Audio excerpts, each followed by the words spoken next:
It's going to be a great day here on the Helping Friendly podcast. It's going to be a beautiful, beautiful day. Brian is here with his flannel. Jonathan is here. Megan's here. I'm here. We're just wearing regular clothes, but Brian, I have a cool sweater on though. Look. You do? Okay. Sorry. Oh yeah, cool. awesome. Woohoo! I have a great Bob you, Jonathan? Weir T-shirt. It's that's cool. Bobby Weir Yeah. play on a Marty Robbins album cover. It's dope. It's Megan's Song 2 sweater. I love it. Mm-hmm. It's great. It's great.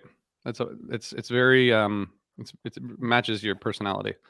Thanks. Guys, we're here to talk about 2013 Phish. Finally. We're finally here. Oh, You guys believe it? I'm so excited. Slog. It's gonna be a lot. There's a lot to talk about. Should we listen to a voicemail before we start, just to like get warmed up? always. I forgot about I'm voicemails. nervous for Yeah. some reason. I don't know. My stomach hurts. Okay, let's hear I it. got nothing to prepare for on this one. I feel like I knew the other I know. ones. Let's go. Let's go. You know, Megan, I was reading this week about Oh, shit. the connection between your brain and your stomach, Mhm. and like that idea of like gut feelings and stuff is because there are like millions of actual like nerve centers in your stomach that communicate with your brain, which I didn't like. I knew that was a thing, but I didn't realize how much of a thing it was. So your brain's trying to tell you something, which is probably that we have an awesome voicemail, but let's find out. Okay, let's find out. I'd like my brain and gut to stop communicating around like, I don't know, 8 o'clock at night and just like let me be. Exactly. Okay. So this is gonna happen. I forget what happened last time, but it's a tab could? thing. It's a tab thing, right? Hmm. All right. Let's start with this one. HF Pod call line. This is epic. I support it wholeheartedly. Thank you. This is Johnny B from the small first state of Delaware. First, I want to say thank you, and thank you to Osiris Media, because I've stood at a computer at my house and looked at a screen for multiple hours, which is okay. It's not bad. I get paid for it. But it's fucking cool as shit when I can listen to other people, especially you guys and other Osiris podcasts, nerd out about Phish and other cool bands. So, first of all, thank you. Second of all, this call is for Meg, because Meg is the shit. I mean, let's just, say what it is. And I really like Meg's Corner, but I'm like, let's just bring back the music. I know it's extra work, RJ, when you do the editing. I don't Got a think point. it's that much extra work. That's I think probably it would add true. a lot of production value. I would enjoy it a lot. So if that can happen, great. If not, hey, too much work. I understand. No worries. All right. This guy's My- the best. Phish memory that I have is I went to Halloween because I was living in the South, so I could see some other bands when Phish was on tour, and I was still living there. And the first night of Halloween, Phish played the Wingsuit album in Atlantic City. I saw String Cheese. The second night of Halloween was one of the worst storms ever at any festival. Destroyed like tents, campsites, like the whole show got rained out. Some of the place the next day was flooded. So we sat in our car getting pelted by rain and wind, re-listening to that show. So basically my Phish memory was listening to a brand new set of music in my car instead of being to see any live music at a Halloween. And that was ingrained in my mind, but that was my 2013 Phish experience as far as getting as close to anything live, which was not that close. Hey, love the hotline. Keep it up, guys. See you later. Bye. Look at that. That was a awesome. great message. That really Yeah, delivered. much What a appreciated. great memory too. One Yeah, I thing just we want are to give known a for is production. I just want to value. give a shout out to like Phish memories like that, because I have a Mhm. similar one waiting in line to get into Coventry, and they started broadcasting 8/12/2004, which It says it all right there. He started playing a 2004 show, and everybody got silent, and probably mad. I think Brian is probably upset right now that he is. Well, frozen. okay. In lieu of what Brian was going to say, let's just listen to one more voicemail while Brian gets his shit together here. Colorado is just hard with internets. All right, ready? Yes, let's do it. Hey guys, my name is Dan, and I just wanted to say I love the hotline idea. I'm a big fan of the pod, and I thought it was kind of interesting because, I just finished listening to your 2012 40 for 40 show on the way into work, and it's great. I'm loving the 40 for 40s. Love the quick hits after the shows. I don't always listen to the shows, but I always listen to the quick hits. And so I know where the highlights are. But I thought it was kind of funny because you guys said, you want some more geographical diversity than just Hamilton, Ontario, because Ryan left a few in there. And, well, I'm actually from Hamilton, Ontario myself as well. So Got it. I'm kind of shocked. I didn't realize he was from the same city as me because I'm pretty into the local jam bands here, and there's a lot of great music in Hamilton. And yeah, I'm surprised I never ran into him. But yeah, I love the show. And Meg, also, I love your Snarky Puppy podcast with Ryan. I've been listening to that, and I just got a chance to see them for the first time earlier this year, so that was great. But I do have, I got two things. I got a hot take about Fish, and I got a little bit of an opinion too. My hot take is that Flav is nothing but a budget hood. And my opinion also is that I think you guys need to give Mike Gordon a little bit more credit for his songs and his original output. I'm a bass player myself, and I love Mike Gordon band. I'd love to see you guys covers, maybe some. There's a couple shows from 2015, 2016 that are absolutely killer that I think might turn you around on it. But either way, enjoy. Love the pod. Keep it up. And yeah, thanks a lot. Wow. Look at that. Can I Awesome. address some things? I know Megan probably should too, but first Yeah. of all, young Ryan gets called out, not supporting the local scene. Way to go, guy. Always on the road and leaving your local bands hanging. Two, get in your emails, guy. I'm sorry, I didn't catch his name. Did you catch his name? I'm Dan? bad with names. Dan, thank you. Dan, get in your emails and send us the dates. And Yeah. we'll consider after this 40 by 40 thing. We'll consider doing a Mike Yeah, I think so. Gordon band show. I think it's fair. I don't think any of us dislike Mike. I think we all love Mike Gordon's bass playing activity. He's good at that. Yeah. Well, And Yeah. That was Sorry, super Jonathan. helpful, though. yeah, no, that was good. It's good. I didn't want to interrupt Jonathan, but I do just want to say that I guess our hotline is now like call if you do or don't know Ryan. And, like everyone who calls us is like that's like the whole. I mean, I theme think of the- everybody should let us know where they stand on the knowing Ryan thing. exactly. I think that's a part. It's like an important, thing to point out. But thank you. These calls are awesome. First of They're all, really I awesome. think it's a good idea to think about Mike's contributions and his. I don't know a lot of his solo work, so I would totally be open to looking into that. And thanks for the Things of Gold shout out too. That was really nice. Go watch the movies. I would say I understand why Brian's having trouble with internet. It's because the internet, as you all may or may not know, is a series of pipes, and pipes work better downhill. And him being up in Colorado, the uphill thing is a problem. That's a good point. I It's didn't really gravity thought is about working that. against him. Yeah. But Brian, you're I don't know- here. I- We're all here. I don't know if it's a good point, but it's a point. I'll give you that. You know what I I mean? have made one. Yes. It's a theory. We all I just learn, want- so theories are welcome. I just want to the first caller, Johnny from Delaware. I will add Meg's Corner music back, and you're right. I mean, to be honest, it's a miracle that the show even gets made, but it doesn't take that much. It doesn't take that much more time to add Meg's Corner music back in, which we will get to in a minute. Brian, tell us where were you in 2013 personally and Fish-wise? Lots. Personally, I left the U.S. on March 1st and flew over to South Korea to go back and teach English for a year. My wife and I got married about 6 months earlier. We had like a big, let's just completely change our lives for the last time type of revelation experience. We were in our late 20s and we're like, we have one more chance. Let's move abroad again. Let's save a bunch of money. Let's run a marathon. Let's dive wholeheartedly into the things that we're really passionate about. And let's travel around the world. And so we left in early March 2013. We wouldn't return to the US until July 2014. spent a year living in Korea and then traveled around Southeast Asia for early 2014. But 2013 was this like year of I ran my second marathon, and it's easily the hardest I've ever trained for a marathon. I was running constantly. I was writing a ton. I had two blogs I was writing, one that was very fish centric, one that was more general music and travel centric. I was reading a lot. I was just like, I was at a peak period in my life.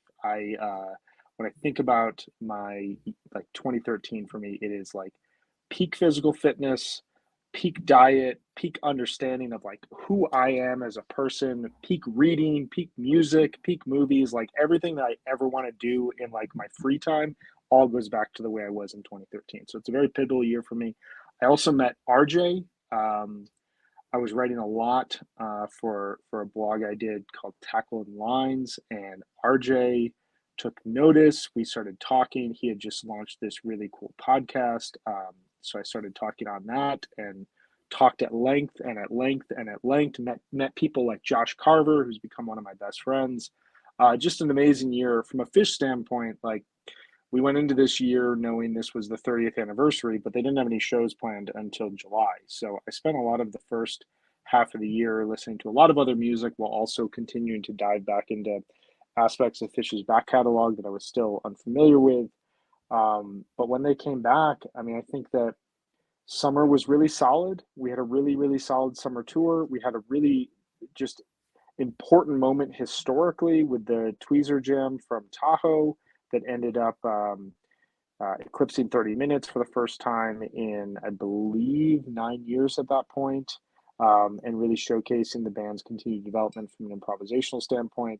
The fall tour that we're going to talk about is still one of my favorite Fish tours of all time. I have it in just like really high regard for the 3.0, 4.0 era, but just Fish in general. It just sounds like this pure classic version, very happy, but like exploratory, joyful, but still like willing to get weird era of Fish.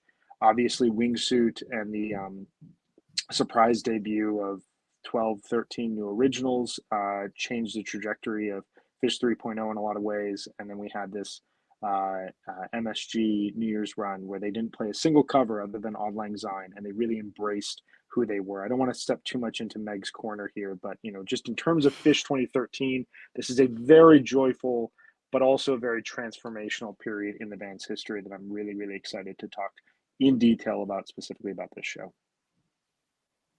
Jonathan, were you peak physical fitness, diet, and all those things also? Thing.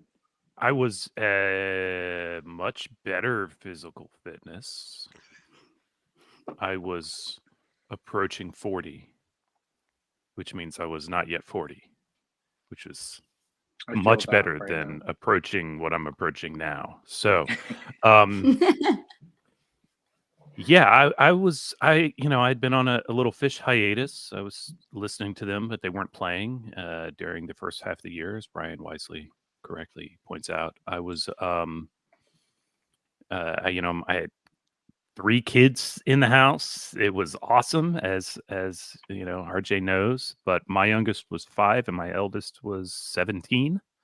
So it was a bit of a gap because one could drive, which was both glorious and stressful.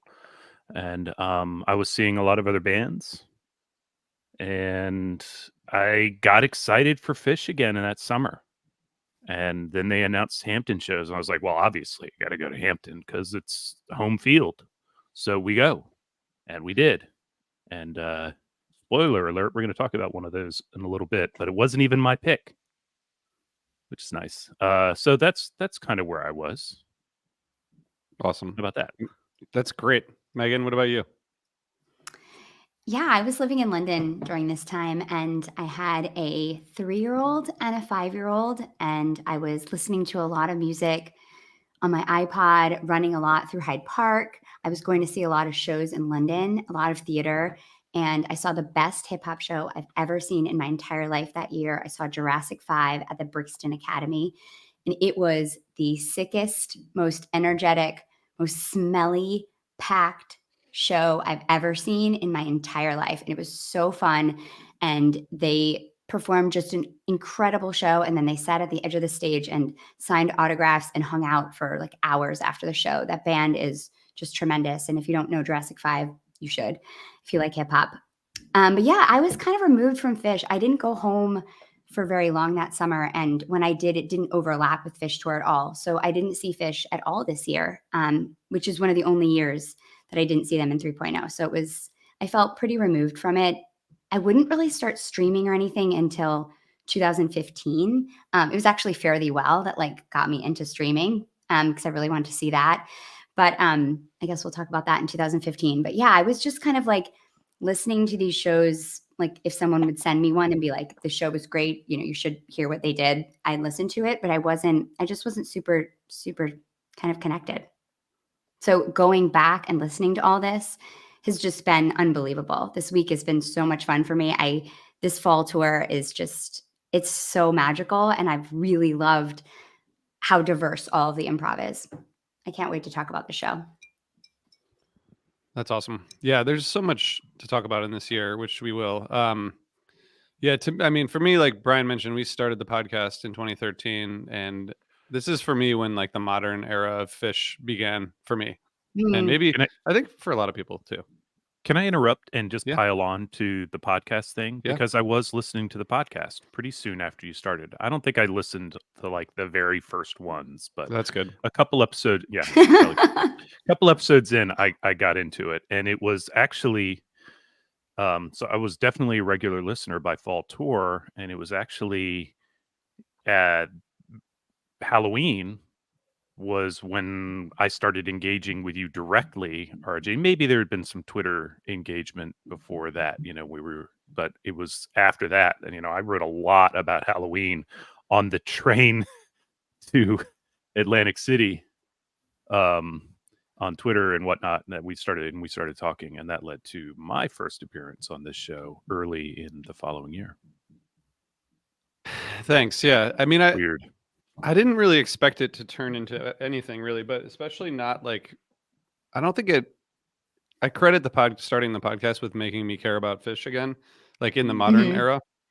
Totally. I think we thought it was just going to be like going back to shows and talking to fans about their favorite shows. I don't think we like really envisioned that it would like lead us to going to many more shows and meeting people at shows and having sort of a resurgence, which is great. But this is like the beginning of 3.0 for me, or at least the beginning of the real part of 3.0.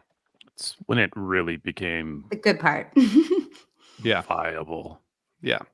I mean, it's cool there's also. still- Yeah. There's Go ahead, still Brian. some, like, as we're going to like see in like 2014, 2016, there's still like certain things to work through, but this is really the year where they kind of leave the nostalgic aspect of coming back in 3.0 behind. And it's interesting, when you started the podcast, RJ, because at the time there were a few other like audio programs about Phish. One thing that differentiated you guys, and I kind of want to jump into RJ corner for 1 second, because this is the 10-year anniversary of this tour, this show, but also this podcast that has become a huge part of all of our lives, and for our listeners, like a huge part of their lives.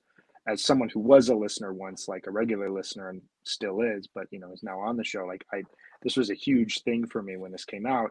I had yet to hear a podcast dedicated to Phish that very simply just loved Phish and wanted to understand why other people loved Phish the way that they did, and in different ways that they loved Phish. And it was one of the things that attracted me to you guys immediately. Was you would have people that we knew of, famous people on the show. You would also have just like, hey, this random guy who likes this one show and is very passionate about it, has like big thoughts about it.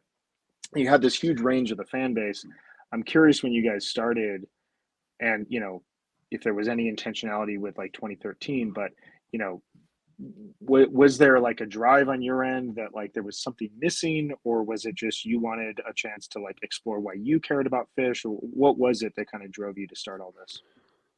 Yeah, thanks. Well, yeah, part of it was like, I think the dialogue that existed was mostly like the Fishnet veterans, which is fine. Like they're all friends and that's Totally. great. But I think it was like I think there was like a a class system in fish fandom. There kind of still is, and now we're in a different class than we were when we started. But all four of us. But like, you know, even if we want to or not, that's just like how people see it. But you know, it's like sort of like there's a small group of people who kind of set the opinions of what happens with fish and what's good and what's not good, and a lot of like 3.0 talk was just so negative and so snarky. Like I think that was one of the main things. And Brad and I had both been listening to the Dead Pod for years. Who, you know, that guy, the professor, he's still going every week. Still check him out. Half a show. Plays half a show, and he did. That's kind of like where we started. We were like, we could just put a fish set on here and talk a little bit about it, and then like get more people, you know, engaged and talking about it. But I think it was trying to bring more people into the conversation, have people share their memories and things like that. And we kind of started doing that right away. I think the first 2 or 3 episodes were just me and Brad, which are really bad. Recording quality's bad. The conversation's probably not very good, but we had fun, you know. So we just kept going. But yeah, I think it was like trying to bring more voices into it, you know, which I think we accomplished. And you're continuing to accomplish that too. Thanks. I would say we all are Yeah. together. Here we go. All of us. Yeah. Last question about all this, but did you find like as the year went along and you know things fall to, I mean, obviously like the Tahoe Tweezer was a huge inflection moment. There were a lot of people that was when I was introduced to like Mike Hamad and his jam charts. Shout out to my drive-in jam coffee mug. It was the first time I saw him post something that was like, oh my God, this is what the music looks like on a piece of paper. Rob Mitchum was writing a lot at the time. Wally Holland, Wax Banks was writing just brilliantly at the time about fish. There were these moments throughout the year, to me, from my perspective, that were like kind of like a return for a lot of people and a return to a less snarky way of talking about fish and almost okay, this band is really taking it seriously. We should probably take this seriously as well. Shout out as well to the Baby's Mouth, a huge part of the discourse in 2013. But did you find as the year went along, like we kind of have to keep this thing going and evolve and adjust it all because the band is taking it seriously? Yeah, and other fans, like bringing Zach and Andy onto the show, and Mike and, you know, Scott Bernstein and everyone who's involved. I mean, by the time I went to Jones Beach, which I went to the second show, or the 13th, I don't know if there were 2 shows. I think maybe there were. I went to the Merriweather night. You went to 2 nights of Merriweather. 2 nights of Merriweather, and then one Jones Beach. Which at Jones Beach, I met like dozens of people for the first time from Twitter, you know, and I think that's like, it just became a little bit more of a community thing pretty fast. And I think that was just timing, you know? And then I went to the second night and first and second night of AC. And like, by that time there was like a group of like 50 people on the floor together who were all like Twitter people. This was when Twitter was like, you know, it brought people really together. Fun and nice and very un-Nazi. Yeah. Yeah, and everyone like got along, and it was, I mean, there was always like weird drama because it's weird fish people, but it was fun, and anyway, yeah, it's really pretty great. Really great. So yeah, we had I mean, it's crazy it's been this long. We also had our first kid in 2013, which was like, I think I've said that before, that I started this project like 2 weeks before we had or 2 months before we had our first kid, which was like surprising to my wife, but you know, it all like worked itself out. I did a lot of recording in the early days with like our kid in a little, you know, chair next to the desk. So anyway, it's just a very important year. And on a musical level, for me personally, it's the first time I was paying attention to every show and listening right away and hearing different things and hearing different improv, probably for the first time since like 99. You know, I really felt like they were back, like you said, Brian. And, you know, I don't know if I think they were just finally hitting their stride, you know, in the modern era, which was really exciting. And really, like, I wish I could say that I started the podcast because I saw that, but I think it all just worked timing wise. Convenient, you know.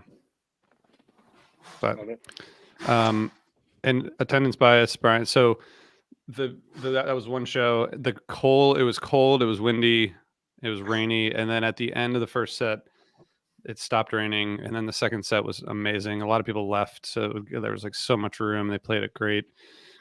Jones Beach set. You're talking about, for those Jones Beach. Yeah. Yep. Yeah. Sorry. Yeah. Jones Beach. It was like complete with the Sleeping Monkey encore, which is just like a that was a really Okay. fun show.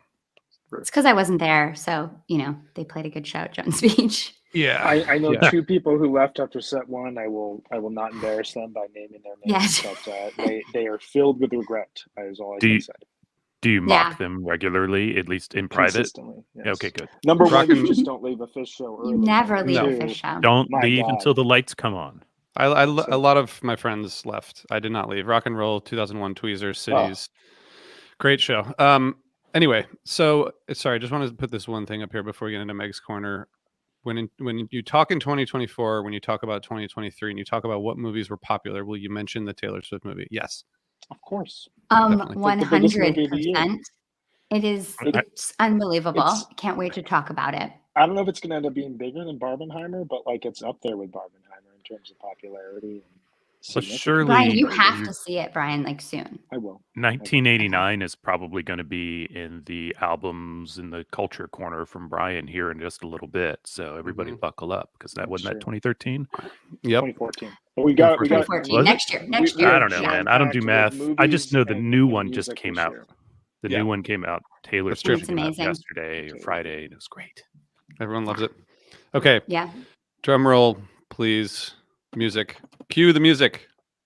Intern. All right, Megan, what do we got? Hi, everyone. Welcome to Meg's Corner. So in 2013, there is 41 shows. So just a few more than 2012. But they're going to have, again, we know this summer tour, which is in the Northeast, the Southeast. They're going to play Northern Ireland in Chicago, a rescheduled date in Toronto, and then go to the West Coast. And then they'll end the summer for the 4th time at Dick's. And in the fall tour, they're going to kick it off at Hampton, which we're going to talk about today. Can't wait. And I also feel like this 3rd night of Hampton is exactly what we were talking about when we did our quick hits recap about Chicago this year. This is how you want to like end a run. You want to like build up to a show like this on the 3rd night. So I'm really excited to get into that too. Then, of course, we have some Northeast dates. Then we've got Atlantic City for the Halloween wingsuit set. And then we have, as Brian mentioned, an Only Originals New Year's Eve run at MSG, culminating with the Gem Truck set for their 30th anniversary. We have 2 box sets that came out this year. We've got Ventura, which is recorded on July 30th and July 20th. Well, July 30th from 97 and July 20th from 98. Then we also have the Niagara Falls box set, which is recorded on December 7th, 1995. And from archival releases, we have the May 3rd, 1993 New Jersey show from the State Theater. I think we talked about that at some point recently. And then we also have the June 20th, 1995, the Blossom show that's released archivally.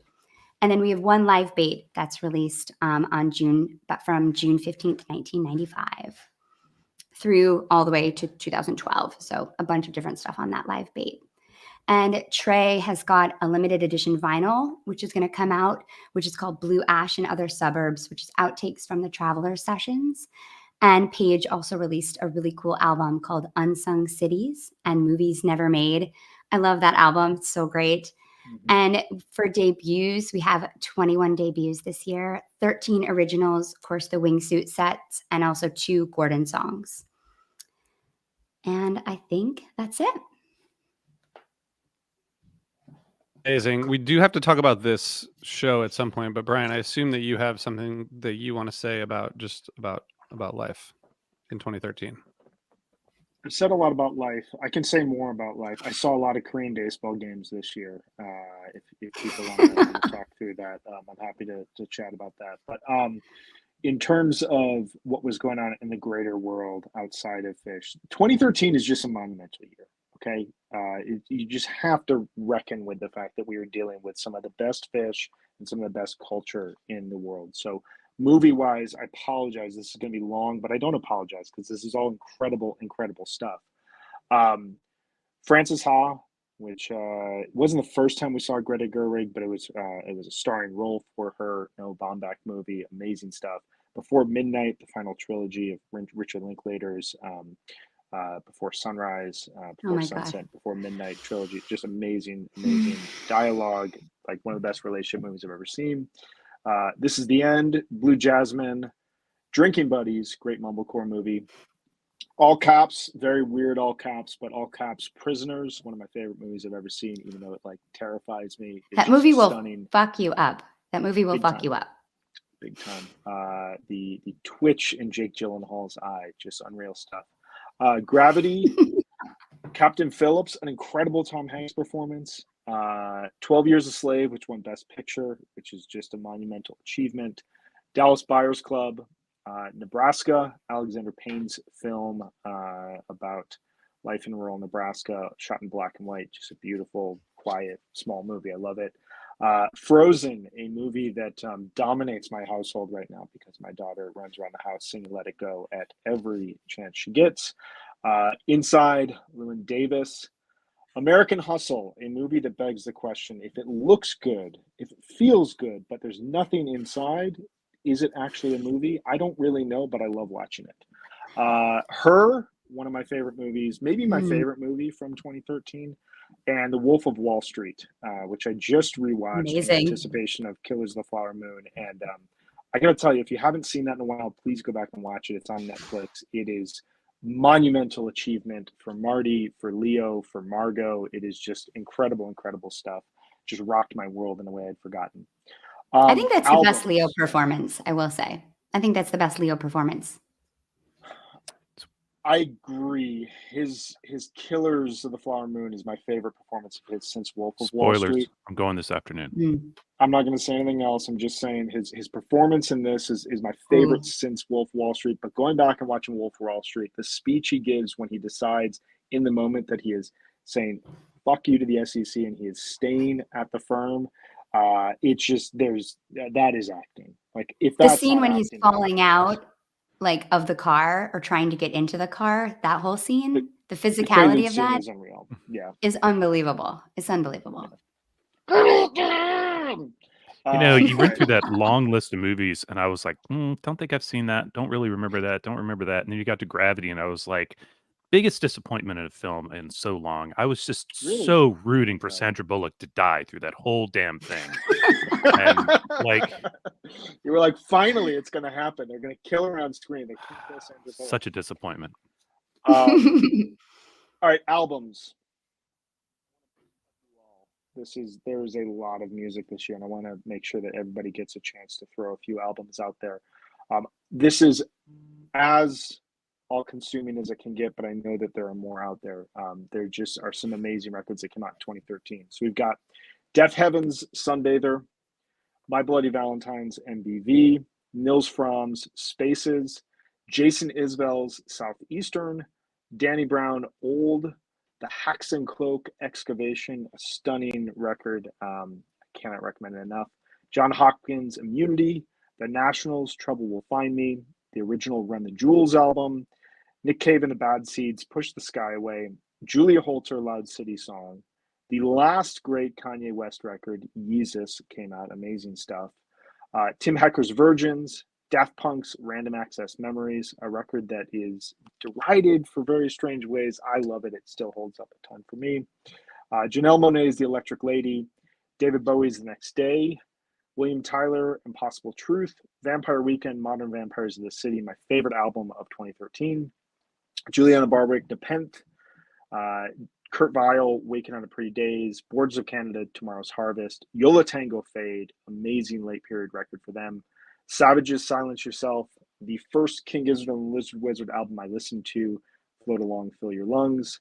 The Knifes, Shaking the Habitual, Earl Sweatshirt, Doris. Grouper, The Man Who Died in His Boat, Owen Tricks Point Never's R+7, Bill Callahan's Dream River, Steve Gunn's Time Off, Dark Side Psychic, Dawn of Midi Dysnomia, Phosphorescent Muchacho, Deer Hunter Monomania, Thundercat Apocalypse, Lord Pure Heroin, Waxahachie Cerulean Salt, the first time I heard Waxahachie, Haim Days Are Gone, Parquet Courts Light Up Gold, Jai Paul's self-titled record, Chance the Rapper's Acid Rap, and Sky Fiera's Nighttime, My Time. It is just a jam-packed year with incredible stuff. Jonathan, is there anything that I have overlooked? Is there anything I've forgotten about? Dude, how much time you got? No, I'm kidding. A I lot. have We got a just lot here. one that I want to bring up is because you listed a couple that we could spend more time talking about, but probably several. But Alex Bleeker and the Freaks, How Far Away? Alex Great Bleeker call. is in real estate. He's now in Taper's Choice also. But this was, I don't know if it was his first, but it's like the first solo record of his that I picked up. It's on Woodsist, and it is still a favorite. We listened to it last night, and it is just dreamy, beautiful little songs. Great stuff. Anybody else got anything? Everyone You else got just it. listen to Fish. I think you You had did. a really great list. Yeah. There's a lot. I would- This is a huge year. I would say that I was surprised going back 10 years that some of these artists that have made really amazing albums in the past like 2 or 3 years Yep. were like, I didn't know that Waxahachie had, I didn't realize that album came out 10 years ago. Like I kind of like, I know, because I was she made such a surprised great too. album like what 4 years ago, the last one. Just Mhm. like I didn't know that Haim had been around that long. I don't know. Some surprising stuff, but I guess 10 years isn't all that long. Time keeps There's an happening. interesting No. the IndieCast podcast that I work on. Big shout out to them. They have a theory that 2013 is kind of this inflection point where we saw a lot of 2000s era indie rock artists start to make kind of their second period work that wasn't as like transgressive, was more like kind of like the Nationals' Trouble Will Find Me. It's like the most national record. But then you also had all these artists like Lord, Haim, Waxahachie, so on and so forth, that emerge in 2013 and would start to change and take over the way that modern music has been kind of consumed and taken in over the last 10, 15 years. It's a year that feels like a lot going on artistically, both in the larger music world and in the movie industry, but also here in the world of Fish. All right, so we gotta get into this show. We do. We did a good job of spending half the show talking about other stuff or relevant stuff, which I think is great. I think we're on a good track here. Okay, so I don't know. It's just sort of like coincidentally I got to choose 2013. I don't remember if we did like trading or if I had to like trade a future draft pick or something, but I was really happy to be able to choose this show because I love this show. It's one of the shows I didn't go to, but that's just how it goes. But this to me, like I said earlier, really like it's right in the middle of what I feel like is the tour that really brought Fish back in a serious way. And there's so much happening here. The first set, I think we probably don't have to talk that much about the first set, but they did play a first set, which we should. There's a few moments, but we get Julius, Funky Bitch, Back on the Train, Roses Are Free, Into Sample, Ginseng, 46 Days, Divided Sky, Bold as Love. And there's some stuff happening in there, but I'm gonna just leave it to you guys. Who wants to jump in with their set one thoughts? I'll go because I've been anxious to talk about this and my theory that the reason Fish is so good on this tour is because they were excited that I was back. And they demonstrated it at this run. The first set is like easily overshadowed by the second. It's a great set. It's solid set. Opens with big rock pairing, Back in the Train, Chugles properly. Roses Are Free has this cool little spacey bit on the end that I think everybody here wants to talk about or should talk about or whatever, because it's fucking cool. It's unique. And it really kind of portends what's to come. But then, and still in a 7-minute Roses, and then rock, great Ginseng Sullivan, always there for the bluegrass. Divided Sky had the big, like during the pause, somebody pointed it out in the chat and reminded me of, everybody holding up their lighters and things. And, Fish crowd, you can actually get lighters, at least then, maybe less so now. And it was just a nice moment during the pause, and a beautiful Divided Sky and Bold as Love to close set one. I got to feel like that is a thank you note or a sign. They are feeling it. Yeah. You're definitely feeling it when they play Bold as Love. So great.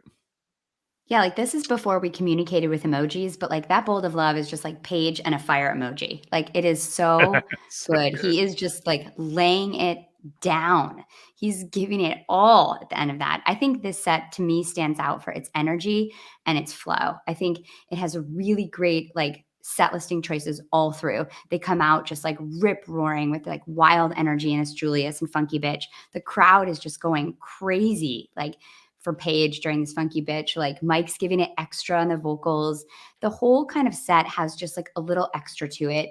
They're playing with a little distortion during Back on the Train. And then like in Roses, like you said, they've got that little stretch out. They can just tell they're just feeling like a little bit loose and gooey, and it's perfect. And yeah, the Ginseng is like, this is the best kind of Phish bluegrass. It's like super high energy. It's in the perfect spot. Just again, really good set listing. And yeah, spicy little energized ending to 46 days. And then just boom, Bold as Love. Just so good. I really like this first set. It's like one of the better 3.0 first sets in like early 3.0. It's really good. Yeah, I'm on the same page with you guys. I think the only thing I would add, our last three 40 for 40s, 8, 15, 11, 12, 30, 12, and then this one. The first sets all kind of remind me of what made a quality first set during this period in 3.0. And this was not an era where we were expecting a jam. We were not expecting a ton of like segues. We were expecting and we were hoping for something like this, which was solid song selection that flowed really nicely and was played really well. And it's just a very different era of Phish. I think that it'd be easy now to scoff at a set like this because it is very straightforward versions outside of that Roses of songs that at the time were in the rotation or continue to be in the rotation of Phish. But in 2013, when they played a set like this, and it reminds me in a sense almost of the Hartford first set, the first set of Worcester, 1025, the first set from Reading, where not a ton of craziness happens. It's just very solid, very good foundational Phish. And it's the kind of stuff you wanted when you went to a Phish show during this period of time. The Roses, the space ending, I totally forgot about. Like that was like the one moment that kind of like I was listening through it. I was like, this is good, this is good, this is good. And then I was like, oh my God, I forgot that they like allowed themselves a little bit of expansion here. I did find it interesting just from a stat standpoint. This will be the last thing I say about it. But I was looking up Roses because it's a pretty rare song nowadays. It's only been played 51 times. 38 times total in 3.0, 4.0. So the majority of versions have been since 2009, but only 10 versions since this show. So at this time, we are going through a period of like from Hampton 09 to Hampton 13. Roses Are Free is played 28 times. And we're talking years where there's only like 40 shows a year. Since then, it's like gaps of 50, 25, 60. Like it's a pretty rare song at this point. So it's just unique to see it at this, in this spot in the show. That fourth song, you get kind of the double intro of Julius Funky Bitch. I mean, triple kind of with Back on the Train that has been an opener. And then you jump into Roses and it has this weird little ending. The rest of the set is just like, it's the kind of Phish that you want to flip burgers to and you want to have a beer with your friends and like hang out. And it's just a really good, solid version of the band. Shout out Norman Blake for Ginseng Sullivan. Thank you, Norman Blake. There we go. I just want to say that I've only seen Bold as Love 3 times. Last time was 2014 Dix. And I just always would like to see it. So hopefully that happens again sometime soon because I've only seen it once. Great. I've never seen it. Great cover. Oh my Never seen it. God. All right. Never well, seen it. 1229.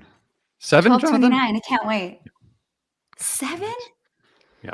I feel like we've That's what gone to Jonathan opposite gets for shows, seeing all Jonathan. those 94, 95 shows. I do think this is a rare, not a rare, but this is an occurrence of age, Saw it in not my a, second not in show. a bad way, but like, you're much more likely to catch it 93, 94 and parts of And then I 95, saw it right? 3 years later, precisely 3 years later. So Wow. weird. Wow. First show? Second show, Second show. 10, 12, 28, 94, and then 3 years later at USA Arena, 97. Yeah, And we don't really, I don't think we Mhm. talk So forth. enough about that you were at 12, 28, 94, but I guess that's not for today. Yeah. But I'm glad you were there. It was fun. All right. We are, if you're listening, you're going to hear a quick break and then we're going to get into set 2 because we got a lot to say in a second. Okay, guys, this is, we start off with the second set with some really solid Trey banter about Paul and Silas. And yeah, it's pretty awesome that you can hear like the entire crowd is like, are you guys prisoners or Waldo? And like the entire arena yells Waldo. Yeah. It's kind of awesome. And then what does he Hey, say? Like man, this this isn't for you. Yeah, he's like, Don't "Oh, enjoy it. don't The enjoy rest it. of y'all can enjoy it. This is for you to enjoy, not you." This is for you. So fun. This this go ahead. banter, I just want to say, was up there with the like poster nutbag the right way that happened at Chicago earlier that year. Like there were just moments where it seemed like the band started to become aware of the conversations that were happening online, and that there was this. There were a lot of conversations about the right way for Phish to do things because they were bringing things back into the fold that hadn't been a part of Phish shows since the mid 1990s, and the band just playing around with their fans and being like, "We're gonna play a song right now, but you have to cover your ears," almost like an earmuff moment. Was just I love it. It's one of my favorite bits of banter the band's ever done. Audience connection really So builds out Phish. Like It really it's- does. It's an element. It really Yeah. does. We have Paul and Silas into Tweezer, into Golden Age, into Piper, into Taking Care of Business, into 2001, into Sand, into Slave, Poor Man's Hood. As Best take ever. as pointed out by our Something. caller earlier, love it. Encore's Day in the Life into Tweezer reprise. It's a full segue second set, but if you guys don't mind, this is a top 5 Tweezer for me of all time, and I think that like I like this more than the Tahoe Tweezer. I like it more than most Tweezers in this era. Just a few like this is my guidebook to this Tweezer, and you guys should tell me what you think. But Laid out. Trey starts this little riff like 6.5, 7 minutes in. Like you can still hear that in your minds right now, right? You like if you've listened to it Mhm, yeah. recently, and it's patient, it's slow, but there's like a lot of space around the notes, and like it could go anywhere, it's just kind of like floating. And then around like 9 minutes, Paige gets on the piano, and then Trey like picks up the melody that Paige is playing, and it's like slow, but it's not Yeah. sluggish. It's just slowly moving along. Then Mike drops a couple of those like muddy bass bombs like he was doing in that era, right? And then you're like in a totally different sonic space. And then Mike starts this little like 2-note riff, and then Trey gets on that with like some distortion, and then I think he does like a little 2-note little like hammer on thing, right? Where it just feels like they're like riding this wave, but it's also like this noise rock, which I assume Jonathan and Brian, you're like really into that kind of thing. Like it's like My Bloody Valentine in all the best ways, right there, very And it's such a Kaplan-esque. yeah, it's so good. But the last 5 minutes is just like I remember sitting on my couch the next day watching, because I didn't stay up in webcast because I had a 1-month-old, and I was just like sitting there on my couch with my baby and watching this, and the ambience and the beauty of how it all like winds down at the end. It was just like a moment that I'll never forget. But Paige is like on the organ, right? The last 5 minutes. I think we know now that it basically is Wingsuit. But hearing it Yeah. at the time, it Yeah. sounds like they could go into Billy Breeze or Swept Away or What's the Use. Mm. But it's just this like really patient, beautiful wind down. And I think at the time we knew like this was during like the 2 years when they didn't really play What's the Use. And it kind of like interesting to me at the time, it sounded like that kind of a jam. But then I guess later we know that it probably was just like a Wingsuit vibe in there. But the way that winds down and the space that they give it, it just is a really just a beautiful moment in Phish music for me. So that's what I got on the Tweezer. I didn't want to. That was beautiful. I don't want us to overlook thank you. Paul and Silas because I was in the room at the time and went bonkers to see Paul and Silas that Right. night. Oh yeah. Um, Because that's my kind of shit. And then so while I'm going bonkers over my first ever Paul and Silas, I've never seen Then- it, Jonathan. How many that was Never your seen it. first? it's my First first and only. at that time. Yeah, and first and only, and then Tweezer, and just what a freaking set. I don't know if I have the gas to get into it, but I'll probably be more brief than you guys. So I'll just everything RJ said about the tweezer is undisputable and outstanding, and you know it's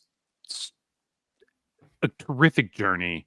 But whenever Fish gets into space, and particularly when it is like this, when it's an organic arrival, like and I say that to distinguish it from something like What's the Use or Beneath the Sea of Stars, but not because those are not as good or in any way. Just like when they organically arrive into these kinds of zones that Yeah. the last 5 minutes Mhm. of this tweezer is, I am super there for it because it's not common. It's really not. And it's gorgeous. And yeah, it is very much like what minute 15 of Wingsuit ought to be. It is like it is exactly what I always want Wingsuit to go to. You know, it is just a gorgeous, perfect, beautiful place. And I'm gonna just be real honest with you guys. In 2013, I did not yet like Golden Age. When this one started, I was like, oh, shit, this song. By the end, by the time Piper started, I was like, I guess I like Golden Age now. Yes, it won you over. It Yeah. did. Yeah, it's a great version. Yeah, Paul and Silas, just really quick. This was this version, and then there's one more since this that has been played in Fish history, 7/22/2016. So extremely rare song. Jonathan was very lucky to get this. And it seems as though they came out intending to open with Tweezer and then saw these people, or we're talking backstage like, are those guys in jail cells, or those guys in Waldo costumes, and decided to throw Paul and Silas in there. So very like fun Fish Definitely. gimmicky moment. Definitely a set break conversation had. Yeah. That like there was like, oh, do you Yeah. remember this? We played this last year once. Right. Exactly. This tweezer, I mean, RJ said it all, so I'll be as brief as I can be.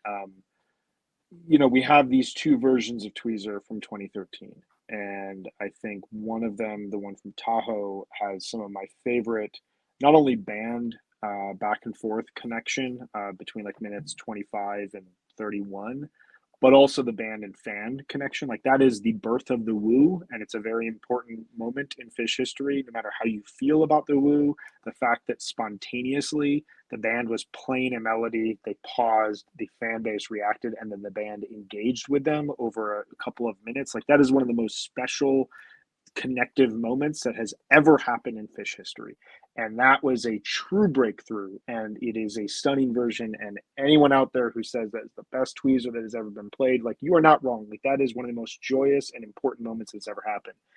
For my taste, for my personal preference, this tweezer is right in my zone. And I love that we have this yin and yang of tweezers in this excellent year of Fish, where we hear in this version that kind of noise jamming that RJ is talking about. I went back and I listened to this yesterday twice, because even though it's like imprinted in my brain and I can hear like, okay, Paige does this, and then Trey does this, and then Fishman's still hanging back, and Mike throws these bombs down. Like there's no surprises for me left when I hear a version like a jam like this, because I've heard it so many times. I love it so much. But just going back and listening to it in the context of this series, things we were talking about last week and the week before, just in terms of the level of work and the level of commitment it took for the band to regain this type of jamming and this type of communication, and to have this type of trust and ability to be patient on stage, even though something wasn't immediately happening. We weren't reaching a peak. We weren't reaching the bright white lights and everybody losing their minds. The fact that they hung in this zone for the majority of this jam, don't really peak anything, and then give us 5 extra minutes of, hey, you guys don't realize this, but we're about to debut a new album, and this is kind of in the zone of the debut of the first song on the album, and we just love this musical space, and we have to give this to you. There's something about this jam that will always be in my heart. Is this is my favorite tweezer of the 3.0 era. This is, to me, one of those jams that, whereas the Tahoe version showcases that they can play 30 plus minute jams again, and it's really special stuff will happen. This shows that they can get really weird and really dystopian and play in a style of music that is a bit uncomfortable for some listeners, and really good stuff will come out of it, and they're going to be okay on the other side. And the other side, just to wrap Jonathan's note, like, so when Golden Age debuted, I mean, I was thrilled because I loved that TV on the Radio record, but I do think that they struggled to play this song for a while. And they clearly tried to jam this song, but if you recall, there were a lot of versions that just like stayed in this very kinetic, kind of hypnotic zone that didn't really lead anywhere. And so the band would play for like 9-10 minutes, and it would be just like a lot of like, you know, aggressive connection, you know, not a ton of like resolution.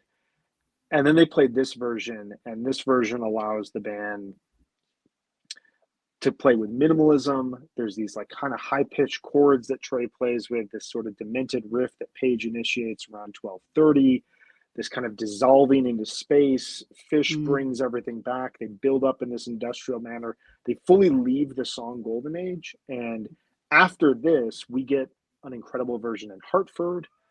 We get an excellent version in Chicago the next year, the Vegas 2016 version, the MSG 2016 version, the Baker's Dozen version, which is some of my favorite Trey of the Baker's Dozen. And then a number of versions since then. This year, 2023, had 3 excellent versions. The Seattle 414, the Derek Trucks version from SPAC, and the Nashville version, from 10/8. All just really solid, out of the box type 2 jamming that just wasn't really possible before this version of Golden Age. So Jonathan's sentiments about like, do I really want to hear this song right now? And then at the end, okay, I really want to hear that song again. Like, this is kind of a crux version for Golden Age. But yeah, just stunning stuff. We'll get into the second half of the second set. But Meg, I want to give you a chance to talk about your thoughts on this tweezer and Golden Age too. Well, I think RJ said it so beautifully, and I echo everything that he said and what you all have mentioned. There's so many beautiful moments in it. For me, there's like 2 things that really stand out to me that are kind of like indicative of this year, and that is, it's so conversational, this jam. It is so, no one's leading. I feel like it feels so like they're listening to each other in such an intense way. And I feel that so much when I've been listening to all this 2013 this week. There's a real ability to slow down and be incredibly patient and talk to each other and allow each other to kind of inspire moments that I think is new for 3.0 at this point. And the other thing is something that stands out to me in so many of the best jams from this year. There are all these moments that seem to happen either after a big peak or just a big crescendo. Like in this one, there's not like a peak, but there's a big like build around like 15, 16 minutes in before it settles into the kind of wingsuit part. And I think that in a lot of these jams from this year, they allow themselves to settle in after that big moment. And that's often like when you find that really intimate space that's almost more special than anything that's come before it. And it reminds me that they must have been thinking a lot about like the destination of these jams isn't always the point, right? Like they feel very resolved because they're taking their time with them, but it's not, every jam is not leading to a peak this year. And it's just so amazing because that's when they find those just really quiet spaces, and they find them so many times this year. And this tweezer is a perfect example. And I think of, if they hadn't gotten comfortable with this kind of a space, we wouldn't have had like a 12:30:19, you know, which is my favorite 3.0 tweezer. You know, it wouldn't have happened if we didn't get this kind of stuff. And maybe that's because of Wingsuit, right? I love thinking about this band moving towards this huge deal. I mean, think about what Wingsuit was for them. Like every year on Halloween, everybody's expecting them to cover another album, and they come out and they play brand new stuff. Now it probably seems like not a big deal because they do it. It's just because they were so inspired by that, how that went. And to know that they were practicing that and getting ready for that, and we're so excited about this music, and then they come out and jam through it. It's so kind of like what's going to happen in the future with Fish. Like, right, they're going to have new material that pushes them in this jam space and increases their improv in a way that is so exciting. So I really, when I listen to this tweezer, I just think of how much, like where the band was and how much it inspired where it was going to go forward. So it's a really important tweezer, I think. And the golden age that comes out of it. Like, again, so many of these songs end in that like haze. There's just this like kind of like dissolving feeling to so many of the songs. And then when Golden Age comes out and it goes into this like liquidy jam that's just awash and like shifting melodies, it's so beautiful. I love it almost as much as the tweezer. It sounds at the end like there's a helicopter coming to save you. Like you're in the desert and you've been waiting. Like, I know maybe you're at Burning Man and you've just been like suffering or something. And then this like helicopter's coming to save you, but then you don't know if you can like trust who's coming. You know, it's just like there's like this ominous feeling. I don't know. I love this golden age. It's really, it's like hard to come after this tweezer, but it's pretty special. Yeah, the Fishman plays Marimba Lumina at the end of this thing, and like it's so God, that thing is on stage every night, and they never go Every to it night. except he gets up and like plays it a little in Mercury, and like I like that it was a little more utilized in this time frame. I know some people hate the thing, but I think that these things just open up opportunities for the band musically and sonically, and I really like where it led them, or the places where they were when they found it necessary or useful to play it. So, and then Meg, I think you really captured that jam beautifully. I hadn't thought about the helicopters thing, but I'm going to go back and listen to it and think about that now. But it's followed by this Piper, which is, if I recall, it's not jam charted, this Piper, but I'll tell you what, this Piper is an absolute raging Piper. Yeah. Always love to see this song. I named it Kid Piper, so obviously I'm a fan. And it is ballistic kind of jam. It's absolutely amazing. Brief, I think, relative to the previous songs, but really great stuff. And then the jam just goes, and you can kind of feel it taking shape into a whole other song or a whole other progression that the band is really locked on. And it gets a nice little chugly groove, and everybody's just having a great time. We're all dancing, we're having a blast. And then suddenly you're like, is this a song? And then they start singing Taking Care of Business. And there's a comment in here from SE that you guys could put up on the screen that is pretty accurate, that the room blows up. People go nuts. I mean, this is one of Yeah. those songs that you like, maybe you don't listen to, but when it comes on the radio, you rock the fuck out. This is a great fucking rock song. Hell And it's yeah. exactly how the band approached this, because I can't imagine they practice this, but I can't imagine they need to, because it's just straight ahead rock that you've heard a million times. If you were growing up in the 70s or the 80s and listening to classic rock radio, you know this song by heart. They clearly did, and they killed it. And the audience eats it up. It was a very, very high moment in my history of seeing Phish. It was just so much fun. Well, they And, are so happy when they're I've singing it. Like they are so you happy. can hear their smiles, Yeah. right? Yeah. And I've talked a lot in the series about, and other times, about fun. And when fun is happening, that's when Phish is happening. And it's just bursting out from the stage at this moment. And to be singing about like, when you find the right guys and then you never work a day in your life, and you're, doing things Exactly. you love with like your friend, like, We love to that work they're at just nothing like all day. nothing all day. Yeah. Like, that they're just looking around, like being like, fuck yeah, we did it. We're doing this. Here we are. We're like, we're just like Brian Brinkman in 2013. We're peaking, it's just like, it's good shit. I mean, you guys are all completely on it. And I remember the first time I remember streaming this, and when they go into Taking Care of Business, like that explosion that SC is talking about inside the venue, like it's one of those, sometimes that energy does not translate to the screen. It's one of those where everything translates. You can see every arm in the air. You can see people jumping up. You can see the place literally losing its mind and like expanding and congealing. Like it is a fully transferable energy moment, and the smiles on the band's faces. I mean, I think a lot about this. Like, Piper at this point is, there are some really good versions, but a lot of Pipers are this like 9 minutes of high octane adrenaline that then like transitions to Mhm. something else. And for them to figure out the segue into Taking Care of Business, which is so seamless, is one of the best segs I've ever heard the band has ever played. Um, and to have it just work with so much energy and to have it be so much fun. And when I hear them singing Taking Care of Business, I hear the full 30 years of Fish that you guys are talking Yeah. about, the like, oh my God, we made this work. But I also hear this band that has been spending the last couple of weeks writing songs in a way that they hadn't in about 5 years. And they've talked openly that the Fuego sessions and the songwriting for that was some of the most democratic songwriting of Fish's career.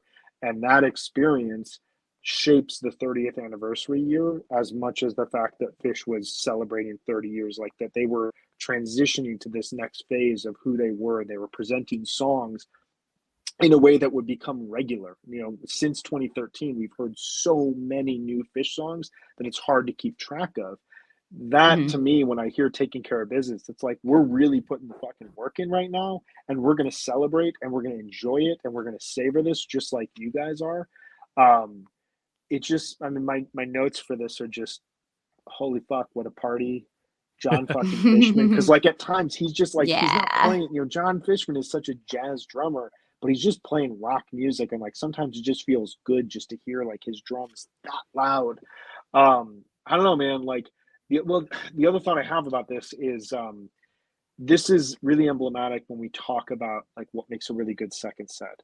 You have this rarity at the top of the set that nobody's expecting with some banter. You have very deep, dark, weird jamming in Tweezer and Golden Age. And you go into Piper, and at this point, the set can go in a multitude of directions. But instead, Piper goes into a one time cover that is just like a peak moment of the entire year. And then we're going to transition into 2001 Sand Slave. Like, this is understanding the moment, crafting a set list Yeah. in real time that has flow, that everything kind of like builds upon itself and comments on something earlier. The Sand in the 2001, these are standout micro jam versions. Like in an era when the micro jam was really coming back, Fall 2013 is littered with like 1018 Rogue, sorry Meg, the 1019 Steam, the 1025 Carini, the 1027 Fee in 2001, the 1029 Piper, and the 11-1 Sally. These jams that don't get to 18, 19, 20 minutes and don't need to. And that was a newish concept in this period of 3.0. There were a lot of 9 to Micro 13-minute jams. versions of jams that were like the big jams in early 3.0. This is when we're getting to a point where you're going to get a 20-minute jam, a 17-minute jam, and then a 9-minute jam that is still worth listening to because there's so many ideas in there. So I say all this because like this Piper and Taking Care of Business, it's an inflection point in both this set, but also the larger period in Fish, where suddenly a second set of music doesn't just need to be anchored by one jam or by a gimmick Yeah. or one bust out. It's multiple parts that all, like you press play on Paul and Silas. I don't think I've ever pressed play on the second set and not listened to the whole thing because it's just always worth listening to as a full piece. It has perfect flow. I mean, the whole flow of the set is magic. And this is fourth quarter done totally right. Do some micro jams, this another great like fade into 2001. And then they're playing with like distortion. They're just a lot of 2013 too is like really sick funk with like weird kind of like distortion over it. And it's just so danceable. And I feel like this whole like fall tour and this show, like the whole fourth quarter, like this is what you want to do is get people just like dancing because that's like a great balance to like some really deep jamming in the first half of the set. So I think that and this Sand again, like a lot of distortion. They feel really dangerous in the Sand. Like it feels like they're about to like fall off the edge, but they're doing it all over like the funk groove of Sand. And it's a really great version. And yeah, it's just kind of like buried here. It's like so great. It's just like dropped at the end of the set. Like, okay, we still have things to talk about. It's amazing. And then they come out with probably the perfect encore. And it's someday you'll get it, Brian. It's okay.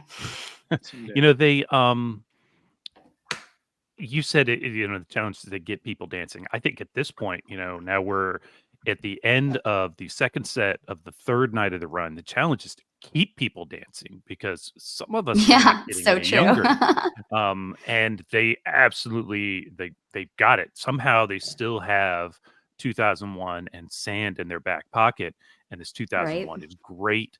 Fishnet jam charts it, and they mentioned the Echoplex, which is the delay unit that Trey was using at the time, and it brings to mind.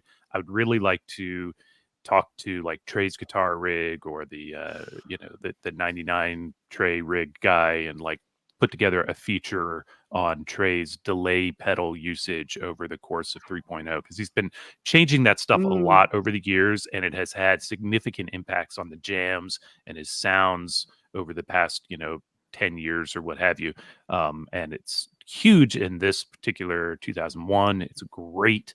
The Sand, I think I like the phrasing dangerous because it has a really high tension, but still, as you were talking, Brian, only 9.5 minutes, but it just delivers. It doesn't Hmm. let up. It's pretty relentless. And then we glide into this Slave, which I disagree with the take we heard earlier in the episode. I think it is a beautiful moment. It is a It's different really good. moment than what a Harry Hood delivers. It is all gorgeous, and it is exactly what we need because we are going to have to get into a car in Virginia after this show. And then, yeah, great. I first saw Day in the Life in this room, so it was nice to get another Wow. one in that room for the encore. So actually, that's not true. I first saw it at Deer Creek. Second time I saw it in that room. First time I they first played saw in it that at Deer room, they Creek. played it there. So was Yeah. that the 6/19/95? Yeah, it was the second time they played it. I forgot. Yeah, Oh it yeah, I was the saw it there, second time. but they I played forgot it we the were first both at time they that played show. that room. Yeah, it's a good show. Hmm. Some nights the Anyways. Beatles are just the right pick. Yeah. It's all you can play is the Beatles and then the greatest 3 minutes in rock. I will say the Slave. When I was listening through this set, I was just like, okay, Slave second set closer, and then it's got some really unique chordal jamming from Trey. He kind of slides Mm. off of playing this like very the straight peak.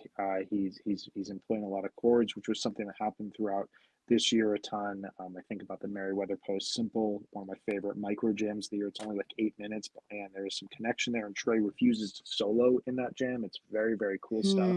Hmm. There's really earned peak. And it also made me think that like 2013, to this point in 3.0, the band played a lot of these old big songs on a regular basis, but sometimes there was a sentiment of they were just playing these songs. They weren't really seeing if there was something new in there.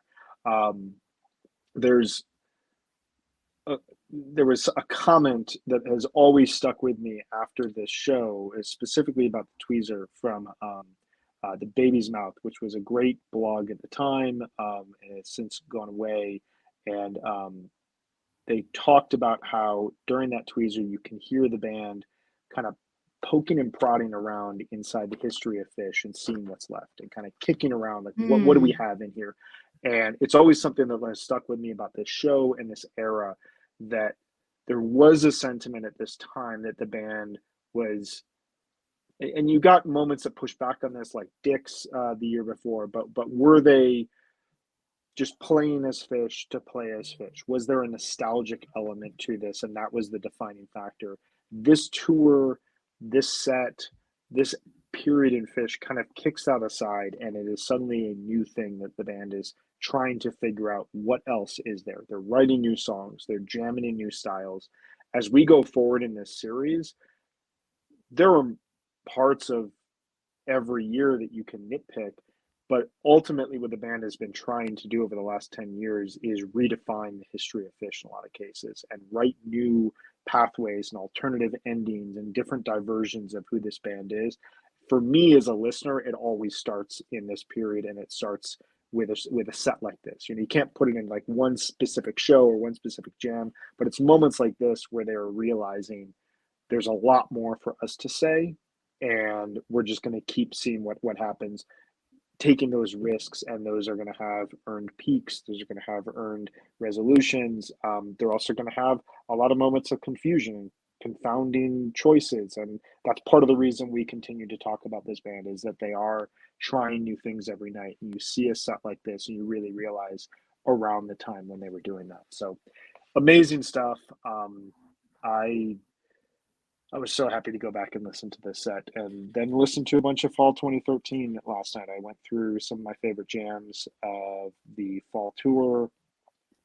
The 1026 Drowned in Light, the 1029 Down Z's 20 years later, the 11-1 Twist. I mean, there's just a lot of stuff from this tour that if you haven't listened to in a while, really rewarding stuff. Very different sound from what we hear from 2023 Phish. But without a tour like this, we don't see the band that we see today. Yeah, I haven't listened to this show in a while, and I was so glad to go back. I would have picked this if this were my year, Yeah. and largely because I was there.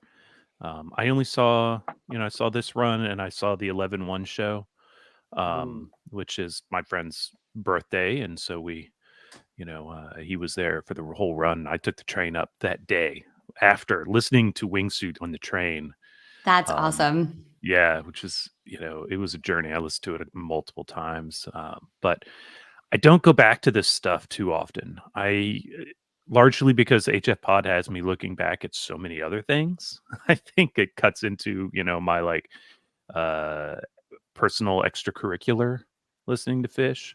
So I'm glad we landed on this one because it's so good. And it really is a big moment. It is as big a moment as Tahoe Tweezer, I think, because Tahoe Tweezer was obviously huge. You covered it very well earlier, Brian.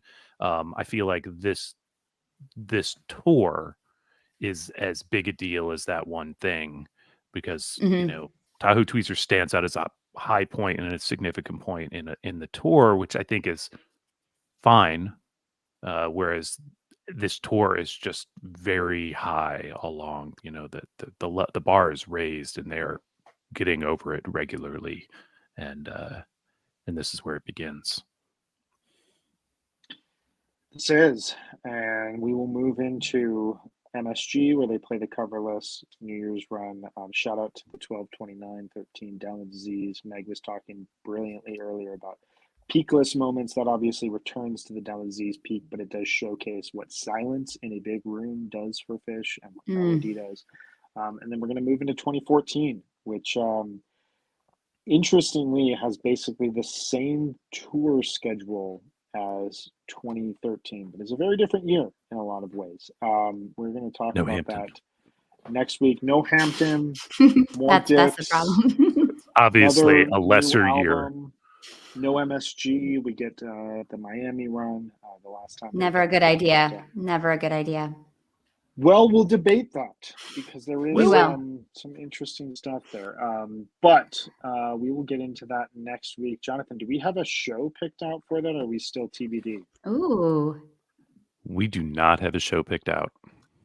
Okay. Do not. Did they play on Letterman? Because I might just pick that. I don't know. I haven't done my research yet. They did not. But we'll have one picked out soon. Cool. We will be excited. There's a lot of diverging thought. I have so many thoughts about 2014 because it's that year after the year, but also some really interesting next steps and hints at where the band was going. But man, what a great show here, 10/20, 2013. Thank you everyone for commenting and listening in. Thank you all for bearing with my AirPods as I continue to deal with dial-up internet in the 2020s. Hope everybody has a great Sunday. For those of you that pipes, man, pipers and pipes.